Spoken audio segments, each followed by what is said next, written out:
কেন্দ্রের বিজেপি সরকার এবং নির্বাচন কমিশন যৌথভাবে এসআইআর এর নামে হয়রান করছে সাধারণ মানুষকে। বুধবার এমনটাই অভিযোগ তুলে বিজেপি এবং নির্বাচন কমিশনের বিরুদ্ধে মালদায় পথে নামল তৃণমূল। ধিক্কার মিছিল করল মালদহ শহর জুড়ে। মালদা জেলা তৃণমূল কমিটির ডাকে বিশাল মিছিল পরিক্রমা করল মালদা শহরের বিভিন্ন পথ। মিছিলের নেতৃত্ব দিলেন রাজ্যের মন্ত্রী সাবিনা ইয়াসমিন, জেলা তৃণমূল সভাপতি আব্দুর রহিম বক্সি, জেলা তৃণমূলের চেয়ারপারসন চৈতালি ঘোষ সরকার, জেলা তৃণমূলের মুখপাত্র আশিস কুন্ডু, তৃণমূল নেতা কৃষ্ণেন্দু চৌধুরী, গৌতম দাস সহ অন্যান্যরা। এদিন তাদের নেতৃত্বের কয়েক হাজার মানুষ মালদা শহরের রাজপথে প্রতিবাদের ঝড় তোলেন। বিজেপি এবং নির্বাচন কমিশনের বিরুদ্ধে একযোগে সুর চড়ান। এদিনের এই মিছিলে শামিল জেলা তৃণমূল সভাপতি আব্দুর রহিম বক্সি অভিযোগ করে বলেন, কেন্দ্রের বিজেপি সরকার এবং নির্বাচন কমিশন মিলে এসআইআর এর নামে সাধারণ মানুষকে হয়রান করছে, সাধারণ মানুষের ভোটাধিকার হারানোর চেষ্টা করছে, বৈধ ভোটারদের বাংলাদেশি এবং রোহিঙ্গা বলে দাগিয়ে দেওয়ার চেষ্টা চলছে। এর বিরুদ্ধে আজ তারা পথে নেমেছেন। একজনও বৈধ ভোটারের নাম বাদ গেলে তারা কাউকে ছেড়ে কথা বলবেন না।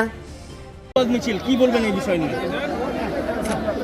কেন্দ্রের বিজেপি সরকার এবং তার প্রধানমন্ত্রী মোদীর স্বৈরাচারী মানসিকতা নির্বাচন কমিশনকে ব্যবহার করে শুধুমাত্র পশ্চিমবঙ্গের ক্ষমতা দখলের লোভে যেভাবে এসআইআর এর নামে মানুষকে হেনস্থা করছেন, হয়রানি করছেন, জোর করে বাঙালিদেরকে রোহিঙ্গা বানিয়ে দেবার চেষ্টা করছেন, বাংলাদেশি বানিয়ে দেবার চেষ্টা করছেন, তার বিরুদ্ধে তৃণমূল কংগ্রেস মাল্লার তারা আজকে ধিক্কার মিছিলের কেন্দ্রীয় সরকারের বিরুদ্ধে, নির্বাচন কমিশনের বিরুদ্ধে ধিক্কার মিছিল, প্রতিবাদ মিছিলের ডাক দিয়েছিল।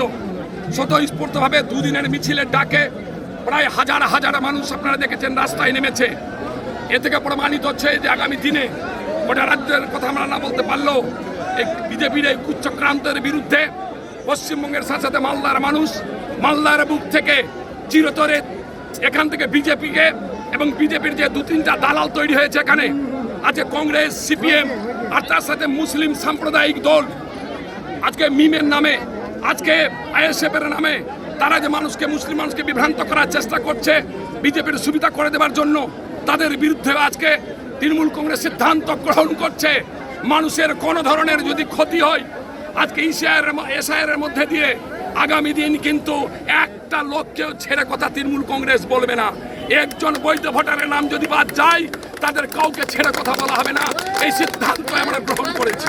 কেমন ধরনের ব্যবস্থা নেবেন তাদের বিরুদ্ধে? কি বলতে? আন্দোলন হবে, গণ আন্দোলন হবে। আমরা বাঙালি আন্দোলন করতে আমরা অভ্যস্ত। ক্ষুদিরাম বোস ফাঁসি কাস্টে প্রাণ দিয়েছিলেন আর একজন ইংরেজকে মারার জন্য। যারা ইংরেজ রূপী আজকে বাঙালিদেরকে মেরে ফেলতে চায়, পরাধীন করতে চায়, তাদের বিরুদ্ধে গণতান্ত্রিক পদ্ধতিতে গণ অভ্যুত্থান, গণ আন্দোলন গড়ে তোলা হবে। মালদা থেকে পরিতোষ সরকারের রিপোর্ট, কুলিক নিউজ।